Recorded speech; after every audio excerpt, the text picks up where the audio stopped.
Il fut un temps, vous savez, où on racontait des histoires horribles, de crapauds à 5 pattes, de moustiques mutants avec 2 paires d'ailes, de chiens avec un seul œil.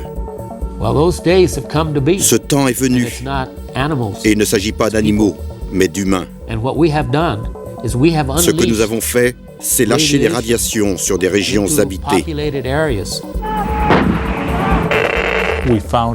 Nous avons découvert une catastrophe planétaire. Non seulement nous avons un problème en Irak, mais aussi au Kosovo. Cette désinformation fait vraiment beaucoup de mal. Il y a beaucoup d'émotions parce que c'est de l'uranium. Et qui dit uranium dit arme de destruction massive. Mais ce n'est pas une arme de destruction massive. Ils mentent. La seule chose à dire au Pentagone, c'est qu'ils mentent. Notre gouvernement a pris la décision d'employer des armes radioactives.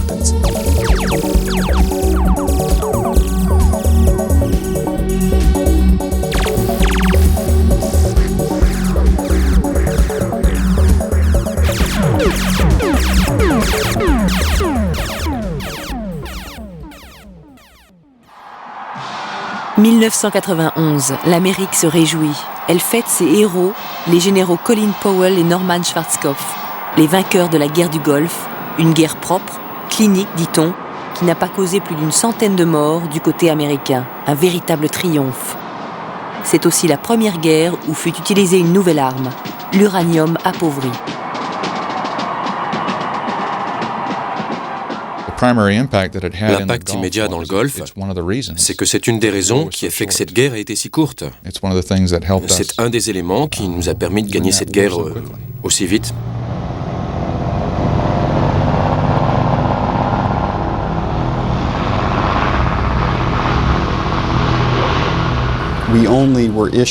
On nous a donné seulement ce qu'on appelle des projectiles 8,29 à uranium appauvri.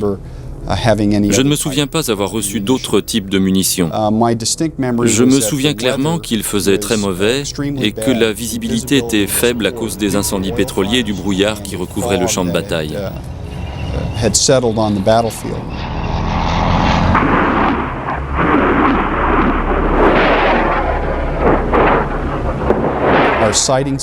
Notre système nous permettait de voir au travers de la fumée. Nous avons vite compris, dès les premiers engagements, que nos tirs étaient très précis et aussi très meurtriers.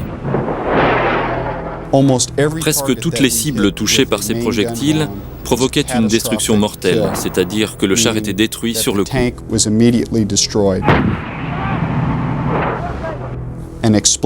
Une explosion, feu, et parfois, en quelques secondes, explosion du char avec explosion de la tourelle.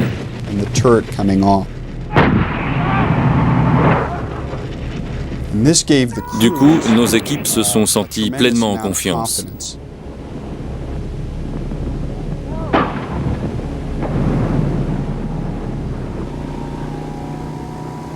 Lors de l'impact, quand il touche sa cible, l'obus en fusion se ferait son chemin à travers la matière.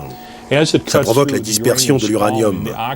L'oxyde se forme, et dans le tank, on a une douche d'uranium brûlant. Dans ces conditions, tout ce qui peut brûler brûlera, tout ce qui peut exploser explosera. Et tout le monde est mort.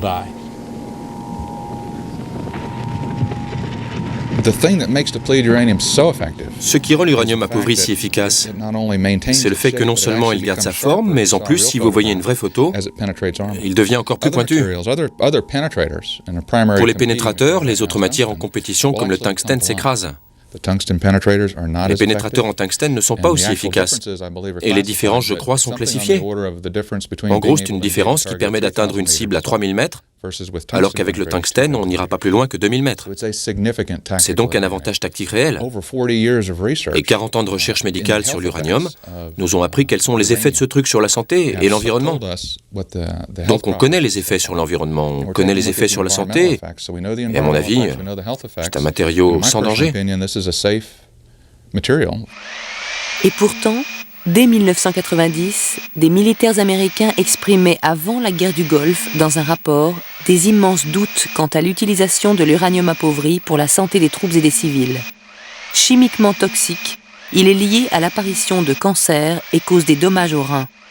Ce document prévoyait même les réactions négatives de la presse et du public et disait, après le combat, les conditions du champ de bataille et les risques à long terme pour les locaux et les vétérans peuvent poser problème pour pouvoir continuer à utiliser des pénétrateurs à uranium appauvri. Mon unité était responsable de toutes les munitions utilisées pendant Desert Storm, ceux qui étaient à même d'être le plus exposés aux pénétrateurs. Certains de nos techniciens en explosifs prenaient plus de précautions. Ils avaient le matériel, les combinaisons spéciales et des compteurs Geiger pour faire des relevés. C'étaient probablement les gens les mieux protégés là-bas. Je ne sais pas à quel point les soldats de base savaient de quoi il s'agissait, surtout ceux de l'infanterie et des blindés qui utilisaient ces munitions. La guerre du Golfe a été une guerre invisible, aux armes invisibles, qui a laissé des maladies invisibles.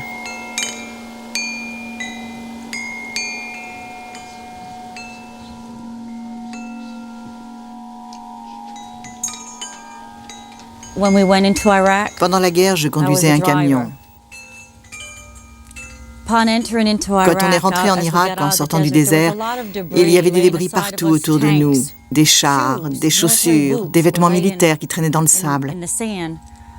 Il y avait des tanks irakiens, il y avait des convois civils irakiens. Il y avait tout cet équipement irakien carbonisé ou fondu. Et les pneus brûlaient encore alors qu'on passait.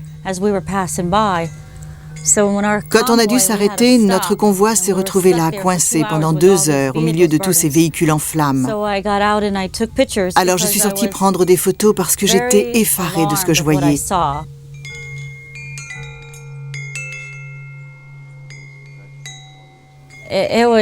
C'était vraiment l'horreur. Je ne comprenais pas pourquoi... Comment ces tanks étaient tellement carbonisés et comment les choses avaient fondu. Je ne comprenais pas ce phénomène. Regardez. Les tanks carbonisés. Les bâtiments carbonisés. Les restes de corps dont je vous parlais. Encore des corps carbonisés.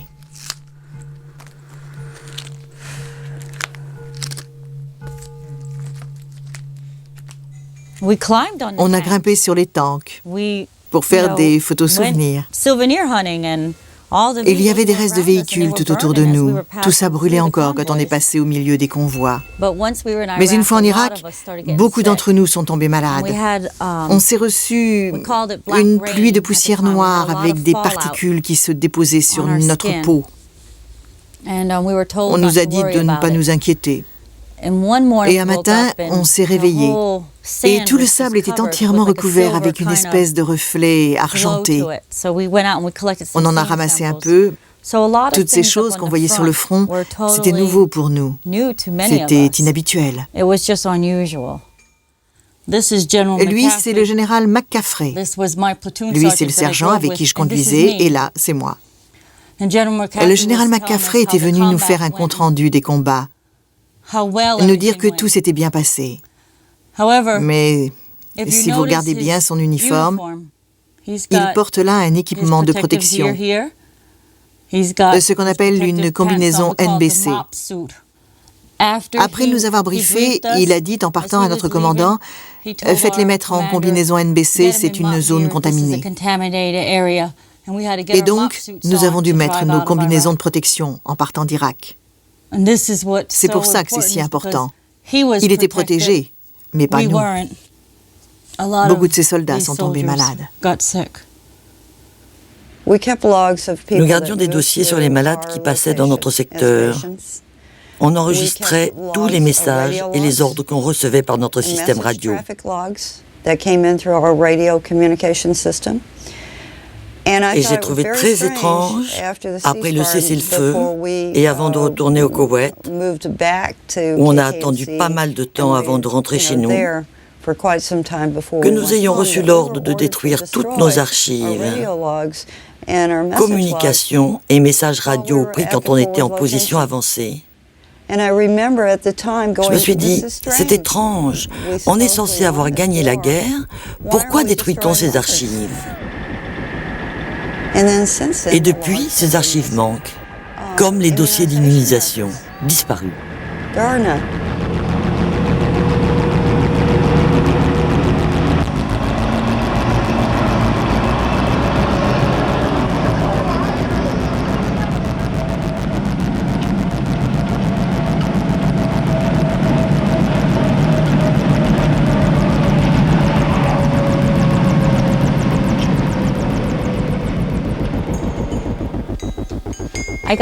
Je suis tombée malade à ce moment-là.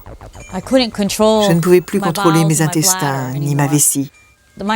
Et ma première nuit à la maison avec mon mari, je ne sentais plus rien dans mon corps, en dessous des hanches. Je ne sentais plus mon visage, plus rien. Je lui ai dit « quelque chose ne va pas, je ne suis plus la même. Mon corps a changé. » Ensuite, mes problèmes urinaires se sont aggravés. Et pire, je me souillais à cause des problèmes intestinaux. Finalement, en juillet, ils m'ont examinée et ont dit que oui, j'avais des problèmes physiologiques. J'ai demandé à savoir pourquoi et ils m'ont dit pas de quoi s'inquiéter. C'est juste le changement de régime alimentaire. Je devenais très faible. Et mes muscles me faisaient plus mal. Je ne pouvais plus rien porter. Ma mémoire flanchait. Des gens appelaient au bureau et j'oubliais de prendre les messages. J'oubliais d'aller chercher mon fils à l'école. C'est étonnant. Et j'ai aussi perdu ma glande thyroïde. Je n'en ai plus. J'ai constaté que mes pieds, qui avaient toujours fait du 37, et mes mains une taille 6, avaient grandi. Maintenant, je chose du 39 et mes mains sont passées presque à 8. Alors j'ai compris que mes os grossissaient. Mes genoux et mes os me faisaient très mal. En 92, un vétéran des essais nucléaires m'a appelé et m'a dit « Je pense que tu t'es intoxiqué à l'uranium appauvri. » Mais qu'est-ce que c'est ? Alors, j'ai fait des tests d'urine. J'ai reçu les résultats le 17 septembre, positifs à l'uranium appauvri. Quand j'ai demandé au médecin de l'armée de regarder ces résultats, il m'a dit que c'était seulement le taux normal de radiation de ceux qui vivent en ville.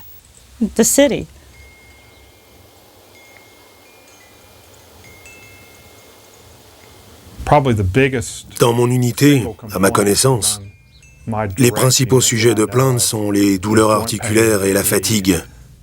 Certains d'entre nous n'ont jamais pu retravailler. 6 mois après notre retour, ils étaient totalement handicapés. C'est le syndrome de la guerre du Golfe. Les soldats y ont eu l'occasion de respirer un cocktail des plus polluants. Plus de 30 produits toxiques ont été recensés. Armes chimiques de Saddam, fumée des raffineries en feu, mais aussi vaccins et antidotes expérimentaux imposés aux soldats américains et anglais. Ray Bristow, un médecin anglais aujourd'hui malade, essaie de faire le tri. Pendant la guerre du Golfe, j'ai été exposé au gaz sarin. J'ai reçu un cocktail de drogue et de vaccins classés secret défense. Le ministère de la Défense a prétendu m'avoir informé exactement sur ce qu'on m'avait injecté, mais il n'arrive pas à justifier chaque piqûre qu'on m'a faite. J'ai été exposé aux fumées des puits de pétrole en flammes et également à divers pesticides. Donc, la cause de ma maladie, je ne la connais pas. J'ai été exposé à toutes ces choses et aucune cause ne peut être écartée, y compris l'uranium appauvri. À Washington, aujourd'hui, on estime que les résultats les plus probants des recherches engagées mettent en cause les gaz innervants et antidotes expérimentaux. Mais beaucoup de vétérans pensent que ce ne sont pas les seules causes. Ils estiment que les gouvernements anglais et américains veulent cacher les effets néfastes de l'uranium appauvri. Ils se sont organisés en association pour enquêter sur toutes les raisons possibles du syndrome de la guerre du Golfe. L'une d'entre elles est le National Gulf War Resource Center. Paul Sullivan, son directeur, est vétéran lui-même. Aux États-Unis, sur environ 700 000 hommes qui ont participé à la guerre du Golfe, plus de 250 000 ont eu besoin de soins médicaux. Nous avons un problème médical très sérieux avec les vétérans de la guerre du Golfe. L'une des pistes principales, c'est l'uranium appauvri.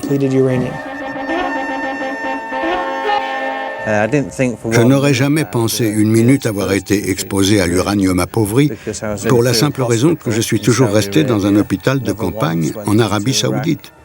Je n'ai mis les pieds ni en Irak, ni au Koweït. J'étais très surpris de découvrir que j'étais positif à l'uranium appauvri. 9 ans après la guerre, on retrouve de l'uranium en excès dans le corps de ce vétéran qui n'a même pas été sur le champ de bataille. Comment est-ce possible ? 9 ans après la guerre, on n'a toujours pas de solution, pourtant les malades sont très nombreux. L'uranium appauvri n'existe pas en tant que tel dans la nature. Son histoire commence avec l'invention de la bombe atomique. Pour la fabrication de la bombe, l'uranium naturel extrait de la mine est séparé en deux. Cette opération s'appelle l'enrichissement.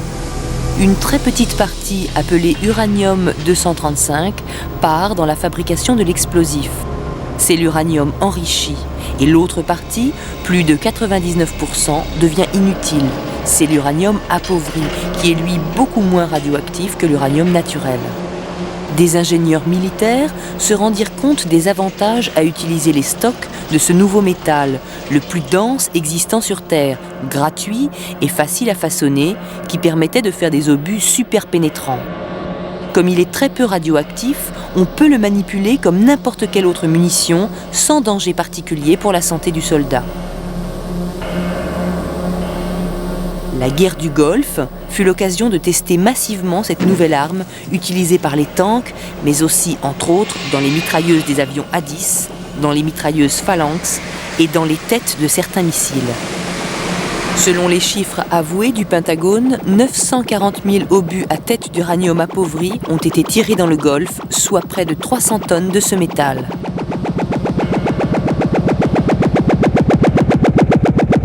Si vous preniez tout l'uranium appauvri utilisé dans le Golfe, pour voir le volume que ça représente, des tonnes, on pourrait croire que ça fait beaucoup.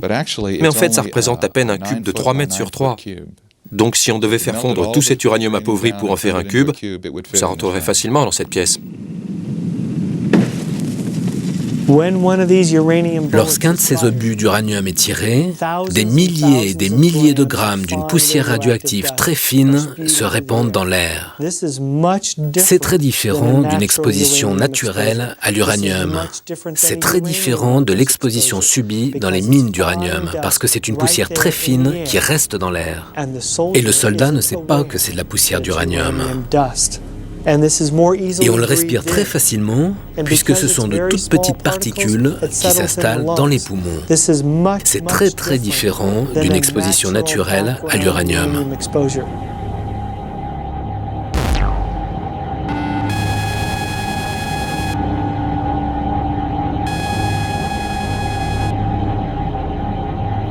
Une des particularités de l'uranium appauvri est de s'enflammer très facilement. Sur ces images d'essais de nuit, un char tire sur un autre. On voit très bien, en rouge, l'effet de l'air qui enflamme le métal et laisse dans l'atmosphère de très fines particules d'uranium. Comme dans un effet d'aérosol, ces particules se mélangent à l'air. C'est ce que décrit Doug Rockey, chargé durant 5 ans de la décontamination de l'uranium appauvri. Voici l'équipe uranium appauvri en Arabie Saoudite. Là, on hisse un char M1 sur un camion pour le rapatrier aux USA. Là, je suis au milieu avec un chapeau. Des membres de cette équipe sont morts ou malades. Les informations données par le gouvernement des États-Unis en réponse à nos questions indiquaient qu'il n'y aurait aucun risque. Ils affirmaient qu'il n'y aurait pas de suspension dans l'air, que les oxydes seraient tellement lourds qu'on ne risquait pas de les respirer. Donc l'information donnée à l'équipe même qui était censée nettoyer ça en Arabie Saoudite, a causé mort, maladie et destruction de familles. Là, c'est l'intérieur d'un tank troué par un obus de 120 mm. Ce nuage laiteux que vous voyez sur la diapo, c'est de la poussière d'uranium. C'est l'oxyde d'uranium. Ce véhicule était propre et tout l'oxyde était à terre quand on y est entré. C'était comme si on avait frappé dans du talc. Il était remonté en suspension. Ceci prouve que la poussière d'uranium peut se mettre en suspension et montre bien les risques d'inhalation et d'ingestion. Ça reste comme ça, et si on ne la retire pas physiquement, elle peut remonter à tout moment et être inhalée pour l'éternité. 4,5 milliards d'années. C'est pour ça que c'est un tel danger pour les civils, pour les non-combattants et pour les autres. Ça, c'est la combinaison que devrait porter toute personne qui travaille dans un périmètre de 25 mètres autour d'un véhicule, d'une structure ou d'une matière touchée par des projectiles d'uranium.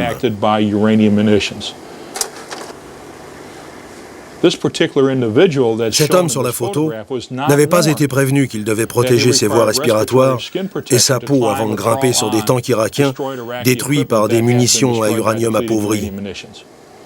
Ça prouve juste qu'il n'y a pas eu de mise en garde.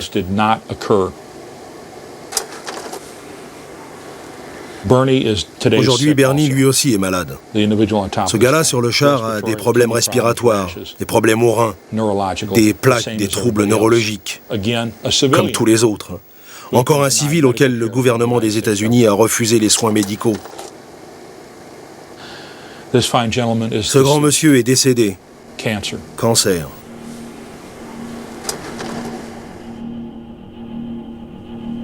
Sous la pression des vétérans, ignorés par le Pentagone et le département des anciens combattants, le Congrès américain s'est penché sur le syndrome de la guerre du Golfe en convoquant pendant plusieurs années les principaux témoins de la guerre.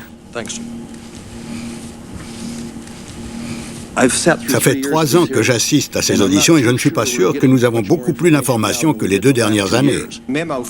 Un mémo établit, et je le cite, que tous les documents qui pourraient confirmer l'utilisation ou la détection d'agents chimiques, biologiques ou nucléaires doivent être spécialement marqués, tout comme les documents qui pourraient embarrasser le gouvernement ou le département de la Défense.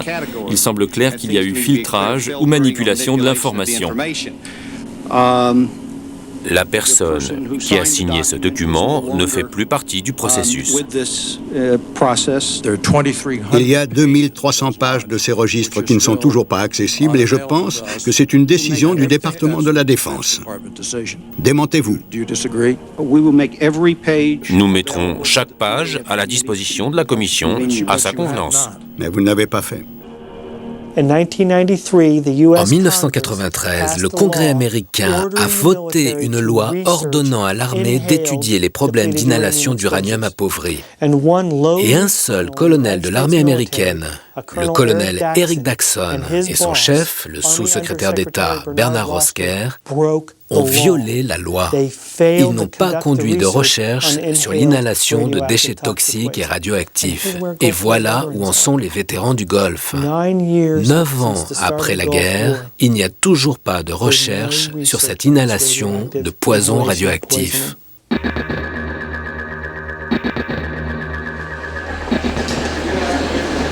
Le colonel Daxon, le voici. Il est en charge de la recherche médicale sur l'uranium appauvri. Il est la principale cible des associations de vétérans qui l'accusent de cacher la vérité. Il s'appuie sur 40 ans de consensus scientifique pour expliquer que les doses inhalées sont insuffisantes pour rendre les soldats malades.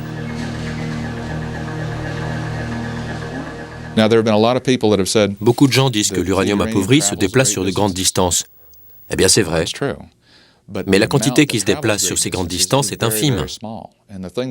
Ce que je veux préciser, c'est qu'il y a de l'uranium naturel dans l'air que vous respirez en ce moment. Tout comme dans l'eau que vous venez de boire. Vous le savez bien.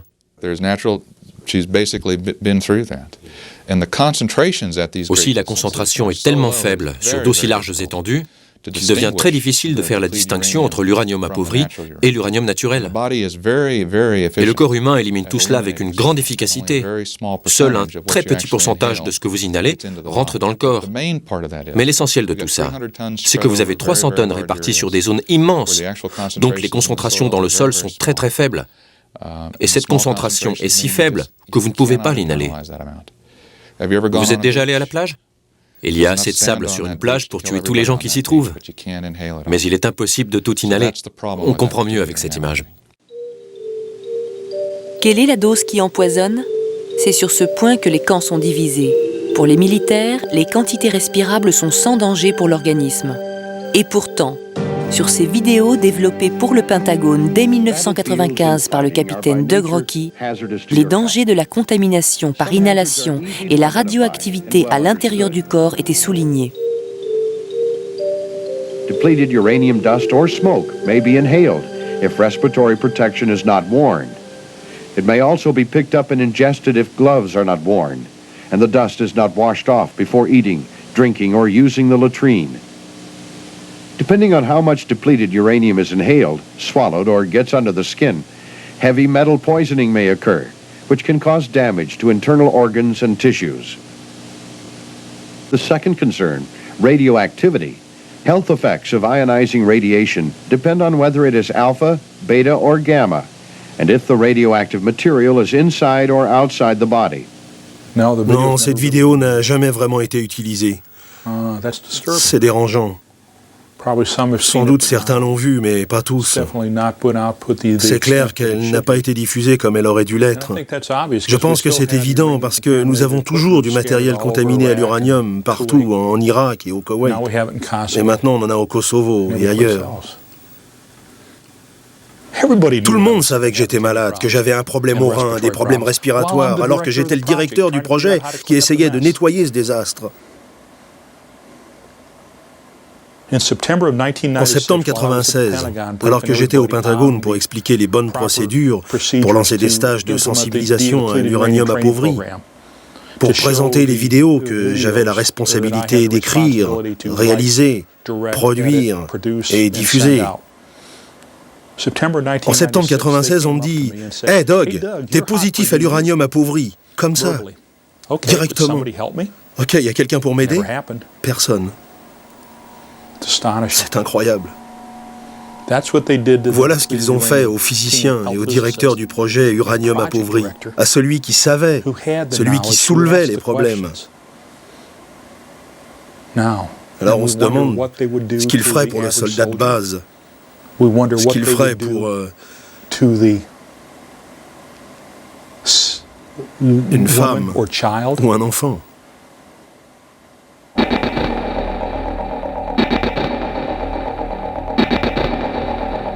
Le docteur Bernard Rosker est le numéro 2 de l'armée américaine. Il est en charge des malades de la guerre du Golfe. On lui reproche de ne rien faire.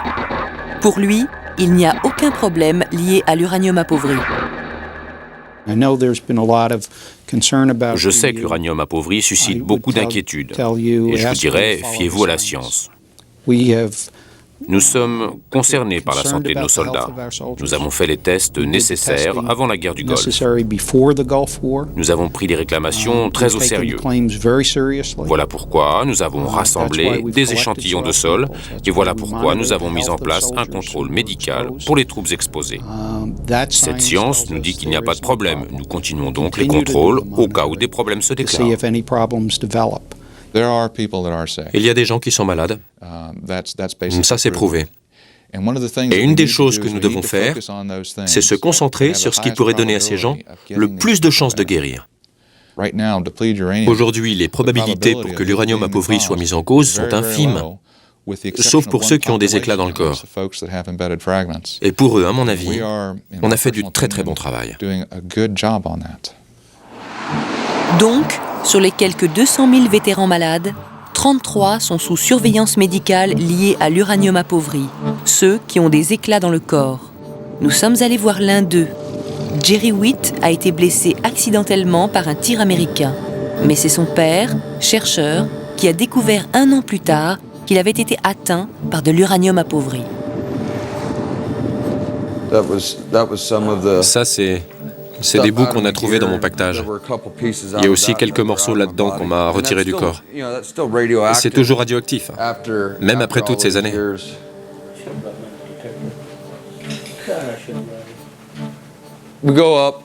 On fait des analyses environ tous les 2 ans. Mes symptômes sont à peu près les mêmes que pour la plupart des autres. J'ai aussi des cloques sur les mains et sur les pieds.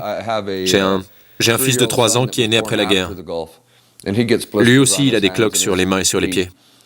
Ils disent que c'est dû au stress post-traumatique. Ça, c'est leur grand truc. Mais moi, je marche pas. J'ai eu des douleurs au rein. C'est du côté gauche. Mais quand je vais faire des tests, ils m'auscultent du côté droit. J'ai mal du côté gauche, mais non, la règle veut que ce soit du côté droit. Donc voilà le genre de traitement que j'ai reçu du département des vétérans. Depuis mon retour, j'ai eu une tumeur à l'épaule gauche. Et l'uranium appauvri se loge dans les os. Donc, quand j'ai su que j'avais une tumeur, le département des vétérans n'a rien voulu faire. Ça me tracassait, c'était dans l'os. Alors ils ont fini par me faire une biopsie. J'ai demandé à ce qu'une partie soit envoyée à une université privée, là où je pouvais faire confiance aux gens et me fier aux résultats. Mais ils ont refusé. Je ne crois pas qu'ils font de vraies recherches là-dessus. Je pense que ça cache quelque chose.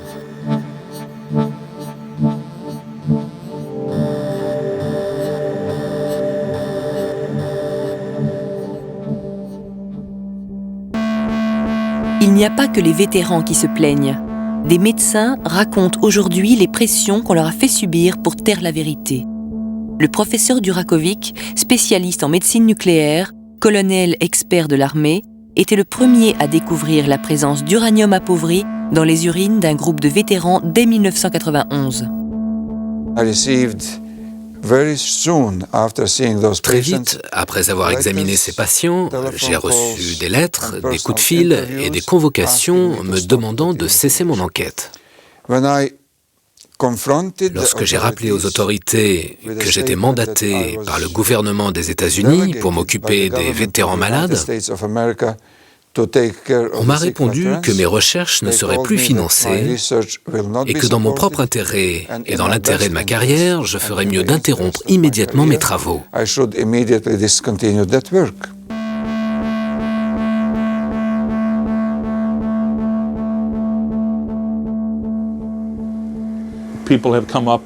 Des gens viennent et vous demandent de vous taire. On vous avertit, on vous menace de perdre votre travail. Il y a des bruits étranges dans le téléphone quand vous parlez. L'ordinateur bug et les emails semblent retardés. Les ordinateurs réagissent sans raison, comme s'il y avait un virus dedans. Ça s'est vérifié sur toute la ligne jusqu'à la comptabilité générale des États-Unis, dans leur correspondance sur ce sujet. Peut-on le prouver? Non. C'est vrai? Oui. Les individus renvoyés sont notamment des médecins qui s'occupaient directement des malades du Golfe et précisément des victimes de l'uranium appauvri, des scientifiques responsables du nettoyage du Golfe, des chercheurs et des ingénieurs responsables qui travaillaient là-dessus pour l'armée. Tout simplement, on vous nommait expert et dès que vous parliez des dangers, vous étiez viré. Le colonel Durakovic a lui aussi eu des problèmes parce que ses résultats ne correspondaient pas à la politique officielle. Vous savez qui est Bernard Rosker, le porte-parole du Pentagone? Il est docteur en économie, il ne connaît rien à la physique, rien à la médecine, rien à la biologie. J'étais l'expert du Pentagone pendant 12 ans.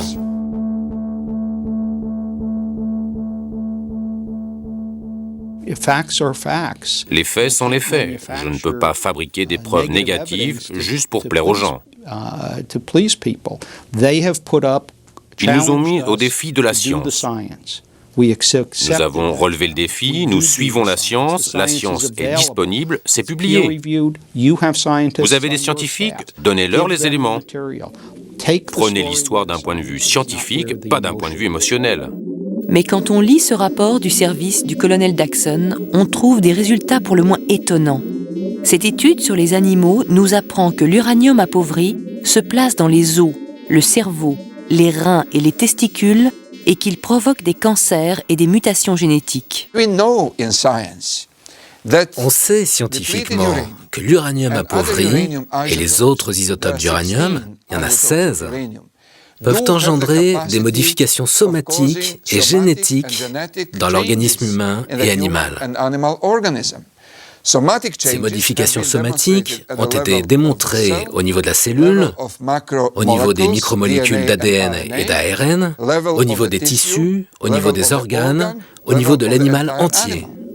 Le professeur Durakovic a poursuivi les expériences à ses frais. 9 ans après la guerre, il a mis en évidence, dans les organes des vétérans qu'il soigne, des types particuliers d'uranium, et spécialement l'uranium-236, qui n'existe que dans les déchets des réacteurs nucléaires. C'est la première fois, ici, qu'il présente ses résultats. Nous avons la preuve que ces 4 isotopes d'uranium sont présents en excès dans les organes et les fluides corporels des malades qui dépendent de notre programme. Voici donc la preuve que ces vétérans ont été contaminés. Leur corps n'a pu éliminer cet isotope d'uranium-236 qui se distingue ici nettement de l'uranium naturel contenu dans notre environnement. Cette expérience va mettre à mal 40 ans de doctrine scientifique militaro-industrielle qui a toujours minimisé les effets de l'uranium appauvri. Je me demande seulement quel sera le prochain mensonge après ça. Quels mensonges vont-ils bien pouvoir inventer ? Fin 1998, le gouvernement irakien organisait devant les médias un symposium sur l'uranium appauvri pour sensibiliser l'opinion publique mondiale. Oubliez les gaz de Saddam. Ici, la principale cause du syndrome de la guerre du Golfe, qui touche aussi les Irakiens, est exclusivement l'uranium appauvri américain et anglais. When radiation hits, for example, depleted uranium, when it hits the human body, we have inside the body 3 types of toxic agents moving around inside body, doing the damage to various types of reaction. One of them is DNA, and as we will see further. Ces discours n'ont pas eu d'écho dans le reste du monde, étant assimilés à de la propagande. De toute façon, peu de scientifiques internationaux se sont déplacés, les grands médias présents comme CNN n'en ont pas parlé.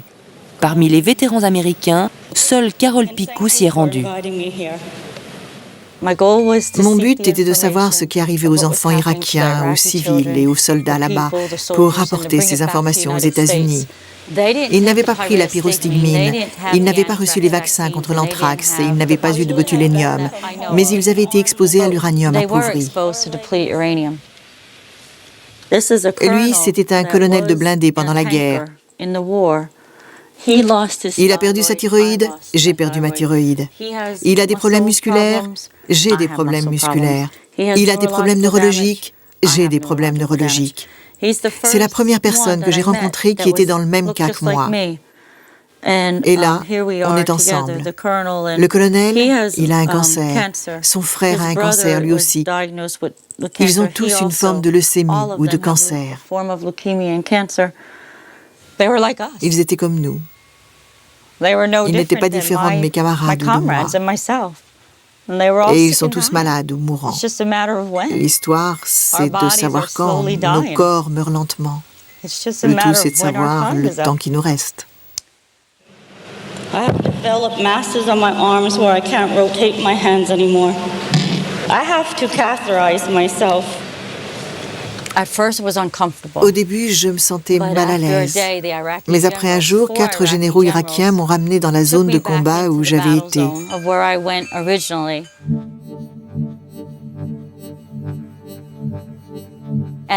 Et les mêmes tanks qui étaient là en 1991 étaient toujours là en 1997.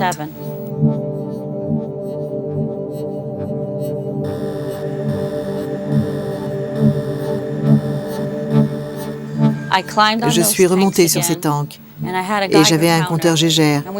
Nous avons relevé les rayons alpha et gamma et nous avons constaté que ces zones étaient toujours très contaminées par l'uranium appauvri.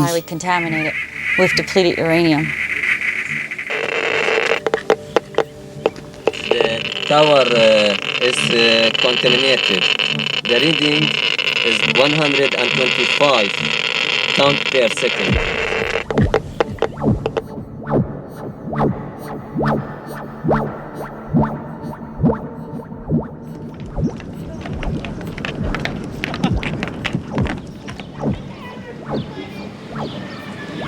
On n'a pas les moyens de décontaminer l'environnement de l'Irak, qui est devenu très contaminé.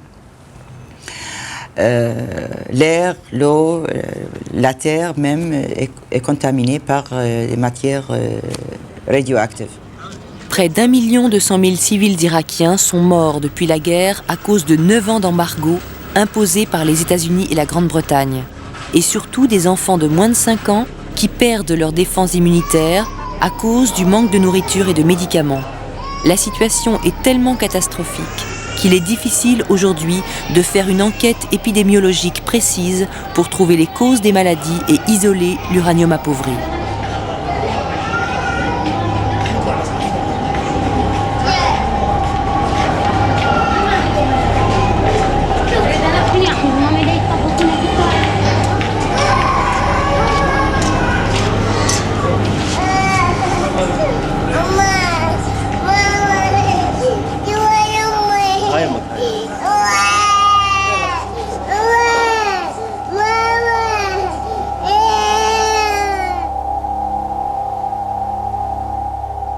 On a découvert que les taux de cancer est devenu 10 fois ce qu'il était avant la guerre. Des enfants qui viennent au monde déformés. On a commencé, avec l'aide de quelques médecins, à rechercher les causes et on a découvert que l'uranium appauvri est responsable de ces déformités et de cancer.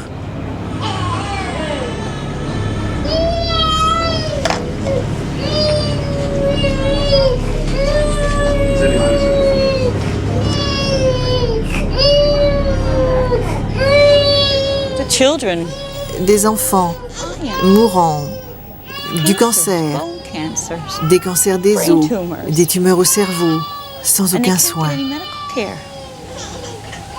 Aujourd'hui, peut-être ils sont traités, mais pas demain parce que plus rien ne rentre. Une mère irakienne m'a même demandé d'emmener son enfant pour le faire soigner chez nous. Cela m'a brisé le cœur. Parce que même ici, aux États-Unis, nous ne pouvons pas obtenir de soins pour nous. Et pourtant, nous sommes le pays le plus avancé au monde en matière de technologie. Nous avons déployé un système d'armes sophistiqué. Nous avons créé une maladie sophistiquée. Mais nous n'avons pas de moyens sophistiqués pour la soigner.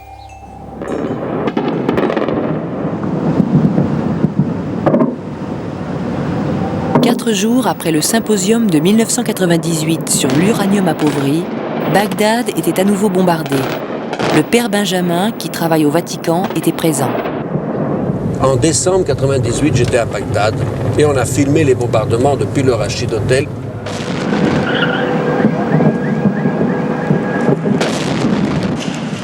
Le souffle nous a projetés contre le mur et la caméra, d'ailleurs, je l'ai rattrapée en tombant. Allez, allez, allez, allez! Come on! Allez, come on!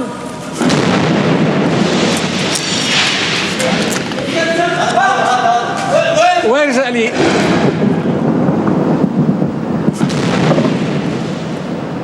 Dans la journée, nous sommes allés sur les lieux bombardés. Il y avait avec nous, quelques étrangers qui n'avaient pas eu le temps de partir, dont 2 Allemands. Les deux Allemands sont allés le 20 décembre prendre un morceau de missile.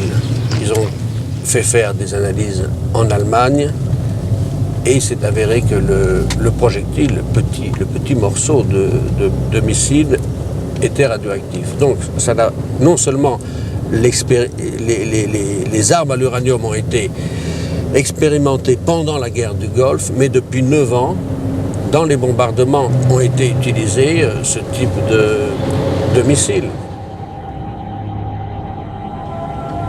Pendant les bombardements sur les Balkans, l'Irak a été bombardé au moins 2 à 3 fois par semaine.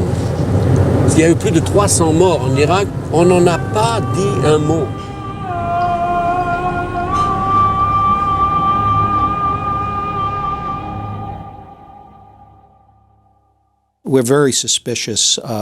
Nous sommes très suspicieux vis-à-vis des réclamations des Irakiens. Nous savons que vers 1994, ils ont donné l'ordre à leurs ambassades de faire une campagne d'information pour dénoncer l'uranium appauvri afin de minimiser les possibilités d'effets nocifs de leurs armes chimiques. Si on veut aider les Irakiens qui annoncent une recrudescence des maladies et des malformations génétiques, si on veut vraiment les aider, la meilleure chose à faire, c'est de se concentrer sur ce que la science désigne comme cause possible. La science dit qu'il est très peu probable que l'uranium appauvri en soit la cause. C'est très très peu probable. Ce sont des maladies naturelles qui existent malheureusement dans la population. Et je reviens au bon sens. Il y a des endroits où le taux d'uranium naturel est très très élevé et d'autres où il est très faible. On n'y voit pas ce genre de choses. Par contre, on voit que les difformités congénitales touchent aussi les familles des vétérans américains. En 1994, Life fait sa couverture sur les déformations congénitales des enfants de la guerre du Golfe. Aucune statistique sérieuse, curieusement, n'a été publiée sur le sujet. Le professeur allemand Sigvard Horst Günther, ancien compagnon de route du Dr Schweitzer, épidémiologiste, a essayé de comprendre ces malformations.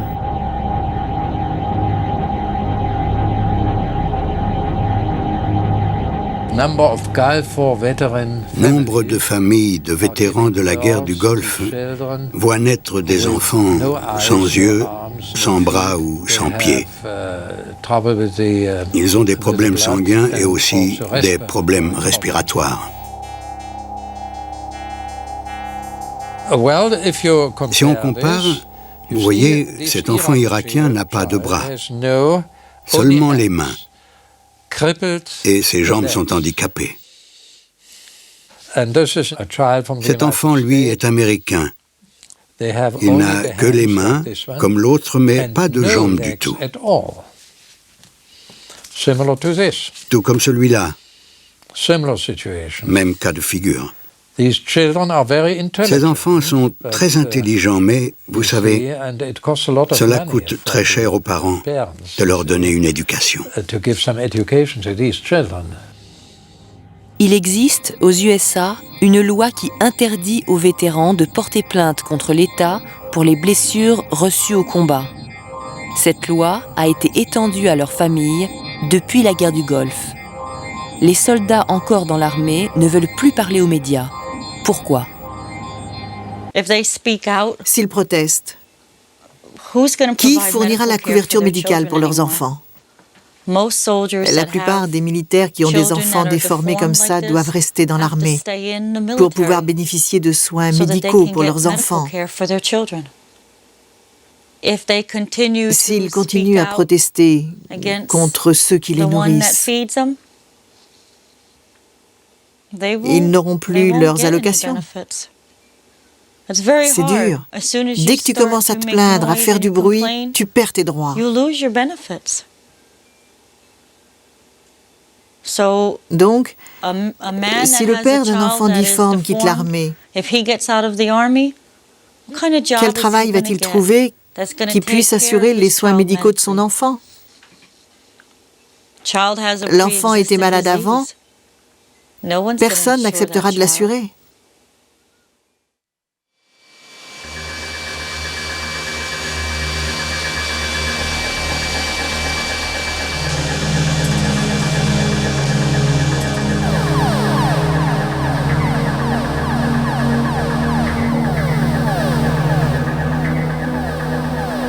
Le département de la Défense a clairement l'intention de continuer à utiliser des munitions à l'uranium appauvri. L'armée américaine veut en fabriquer plus, en vendre plus, pour renforcer sa machine de guerre.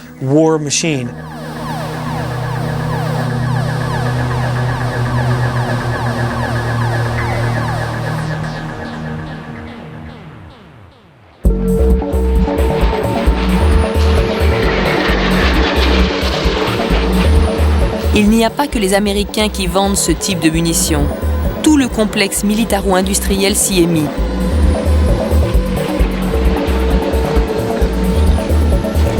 Aujourd'hui, le cheikh Muhammad bin Rachid fait ses achats. Il inaugure le Dubai Air Show avec le fils du président syrien et tous les marchands d'avions et de bombes sont là.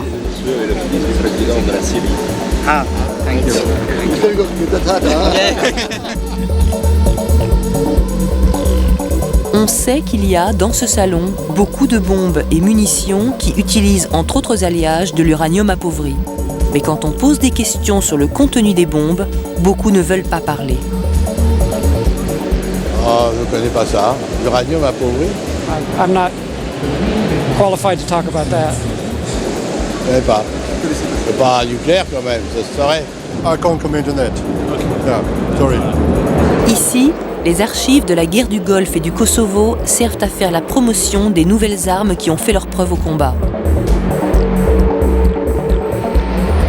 Les bombes utilisées pendant la guerre du Golfe, ils sont une référence commerciale, malheureusement. Mais cette bombe, c'est pour la bunker, quand on veut rentrer dans un certain bâtiment, et pas qu'il explose à l'impact, mais qu'il pénètre et après, il explose. Particularité, c'est qu'il a une très forte pénétration. Je ne peux pas vous dire combien là c'est classifié. Est-ce que c'est une bombe qui a été utilisée récemment? Oui. Dans quel contexte elle a été utilisée? Ça, je préfère pas, je ne peux pas vous le dire. Elle l'a probablement été dans les Balkans. Depuis la guerre du Golfe, l'uranium appauvri a été utilisé en Bosnie en 1995, en Serbie et au Kosovo en 1999, pour de nouvelles guerres chirurgicales.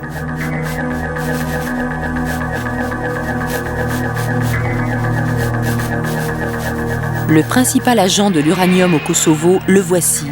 C'est l'avion A-10, dit tueur de tanks, dont la mitrailleuse ne tire que des obus à l'uranium. Il a été utilisé tout au long de la guerre au Kosovo par l'armée américaine.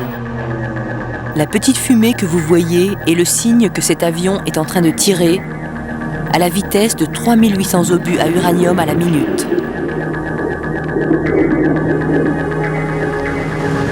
Aujourd'hui, sur place, c'est la confusion au milieu de la contamination. Le personnel de la Croix-Rouge ne sait plus quoi dire aux gens. Là, vous pouvez voir, il y a un tank sur la gauche. Certainement un tank qui a été détruit durant les combats. Mais alors là, on ne sait pas, je ne sais pas du tout par quel type d'engin ça a été détruit. Là, non, on ne sort pas trop. De toute manière, on n'irait certainement pas marcher dans l'herbe qui est sur les côtés. Les balles qui ont été utilisées donc à base d'uranium peuvent dégager un certain nombre de radiations. C'est pour ça qu'on ferme les fenêtres aussi. Il vaut mieux éviter de respirer les poussières autour qui pourraient être radioactives. Moi, j'ai entendu parler d'un chiffre de 13 tanks détruits. Alors ça, c'est à confirmer également.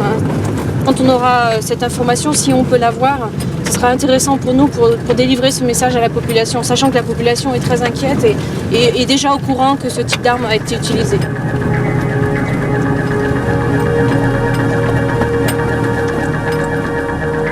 L'ONU a nommé une commission d'enquête pour évaluer les dommages écologiques sur le terrain. Son responsable se plaint. L'OTAN et le Pentagone ont refusé de donner les points d'impact des tirs. Au sujet de l'uranium appauvri, nous avons demandé à l'OTAN les lieux de son utilisation. Et nous avons découvert que l'OTAN ne pouvait donner ce renseignement puisqu'il dépendait des États membres. On s'est alors tourné vers le département de la Défense américain et là encore, nous avons découvert que cette information était classée secrète et que nous ne pouvions y avoir accès pour notre travail. Pourtant, à l'OTAN, on a toujours minimisé. Ladies and gentlemen, good afternoon. Welcome to the daily briefing. Since NATO appears to be using depleted uranium munitions in Serbia, are there any plans, once the war is over, to have any kind of clean-up, given the reputation which these munitions have got in Iraq? Okay, thanks for that. Well, let me say first that yes, we have not used depleted uranium in the last few weeks because it's those uranium munition is only used against targets which are valid targets where they can do a special effect on it, and that's why only in rare cases they will be used at all. This ammunition is not obviously what everybody thinks it is. It's not uranium, kind of like a radiation weapon or so. And it's you find it everywhere in the terrain. You find it, I already mentioned it, in soil, rocks, and so on. Okay, there have also, by the way, been extensive studies into this, one very thorough one by the RAND Corporation in California, which showed that it does not have environmental aspects or health hazards. Question there. Alors sur quoi se basent donc le Pentagone et l'OTAN pour affirmer que l'uranium appauvri n'est pas dangereux? Voici le RAND Report, une compilation de tous les rapports scientifiques positifs sur l'uranium appauvri, en oubliant tous les autres. Manifestement, tous les scientifiques n'ont pas les mêmes sources. Et en voici le chef d'orchestre, Madame Naomi Hartley, elle est physicienne. Ses vues sont typiques d'une certaine orthodoxie scientifique, sponsorisée par les gouvernements qui minimisent depuis 50 ans les dangers de la radioactivité à bas niveau. Son rapport est uniquement théorique. Elle n'a pas été dans le Golfe, elle n'a pas rencontré de vétérans.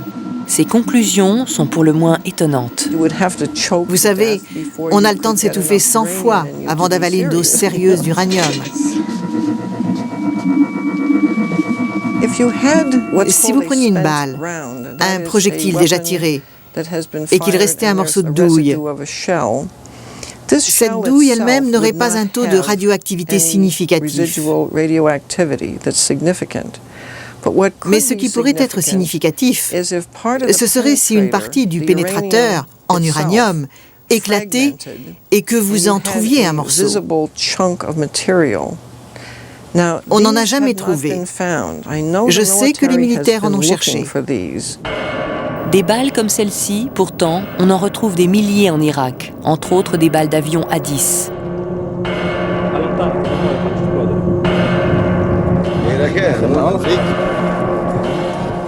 Americano o iracheno? Americano. Questo non è dell'Iran. Come mai sta qui? Sta qui perché...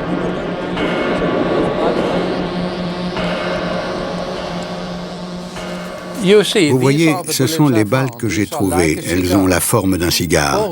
Les deux sont radioactives. Le professeur Gunther, lui, a retrouvé des balles en Irak. Son histoire est étonnante.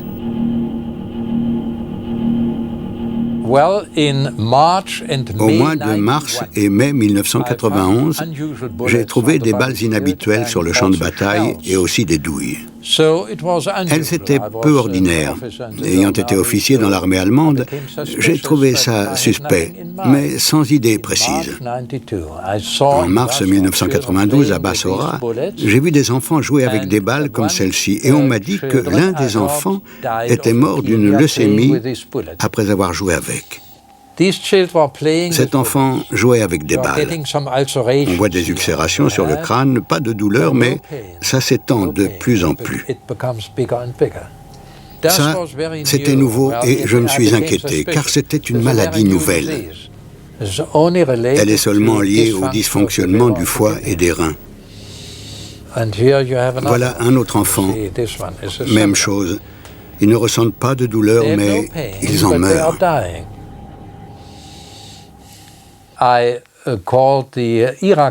J'ai appelé la police irakienne pour qu'ils ramassent ces balles.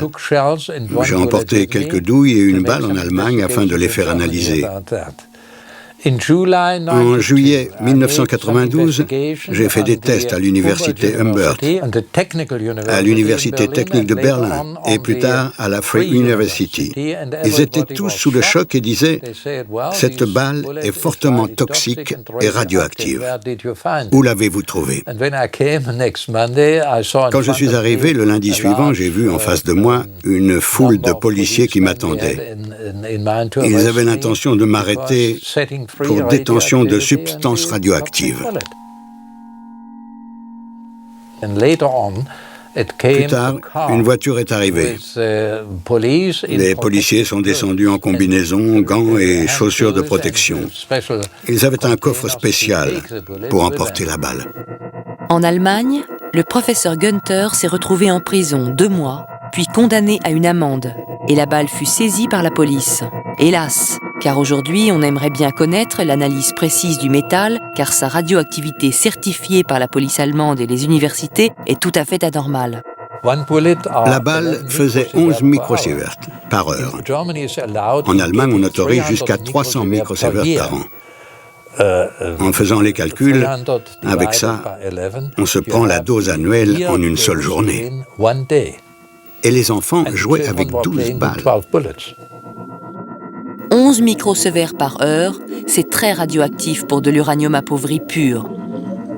Nous avons demandé à une physicienne du Collège de France, spécialiste de l'atome, de commenter ce résultat. Ça m'inspire que ça ne peut pas être de l'uranium appauvri. L'uranium appauvri ne peut pas délivrer une dose de ce type. Ne peut être que de l'uranium de retraitement. Cet uranium est un véritable déchet.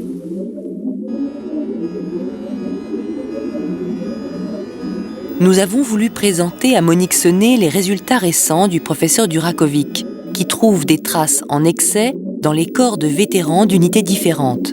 Non seulement de l'uranium appauvri, qui inclut les formes d'isotopes 238, 234, 235, mais surtout le 236 qui n'existe pas dans la nature.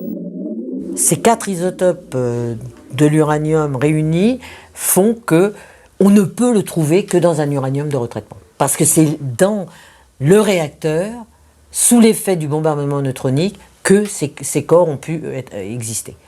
Ils n'existent pas dans la nature, sauf à l'état de traces infimes. Les Américains ont reconnu avoir tiré 300 tonnes d'uranium appauvri dans le Golfe. Sur cette quantité, combien en réalité sont des déchets nucléaires provenant d'un réacteur? La guerre du Golfe a-t-elle été une guerre radioactive? Est-ce là le sale secret du Pentagone? Comment peut-on savoir si les stocks sortant des réacteurs ne sont pas infectés par d'autres corps?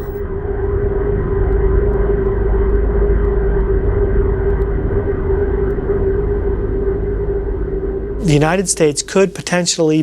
États-Unis pourraient bien un jour se retrouver devant un tribunal international accusé d'employer une arme qui continue à tuer des civils des années et des années après la fin des conflits.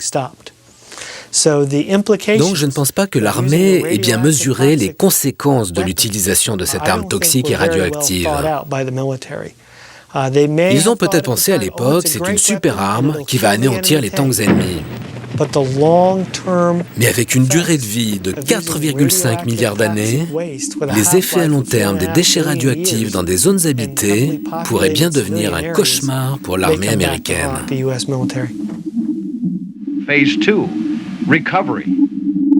Dans tous les cas de figure, il va falloir décontaminer. Aujourd'hui, 2 sociétés grassement payées sont en train de décontaminer le Koweït très secrètement. Comment va-t-on faire pour décontaminer l'Irak, la Bosnie, la Serbie et le Kosovo et les autres pays où ces munitions ont été tirées pour l'entraînement? Voici ce qu'on a fait pour 24 véhicules, des véhicules américains. Ça nous a pris 3 mois pour les préparer et 3 ans pour les nettoyer. 24 seulement. Aujourd'hui, au Kosovo, en Irak, au Koweït, des milliers et des milliers de véhicules ont été détruits. Il faudrait aussi les traiter. Qu'est-ce qu'on fait? On creuse un grand trou et on les pousse dedans? Il faut faire quelque chose parce que si on ne les enlève pas, si on ne décontamine pas, des hommes, des femmes et des enfants seront affectés pendant 4,5 milliards d'années. Qu'ils l'avalent, qu'ils le respirent, ou même par simple contact avec une plaie, une coupure. Je n'ai aucune idée de ce que ça pourrait coûter. Rien que cette usine a coûté des millions de dollars pour nettoyer ces 24 chars. Même si ça pouvait se faire, il n'y a pas moyen de calculer. D'où la raison de ne plus jamais se servir d'uranium appauvri. Si on ne peut pas nettoyer, on ne l'utilise pas.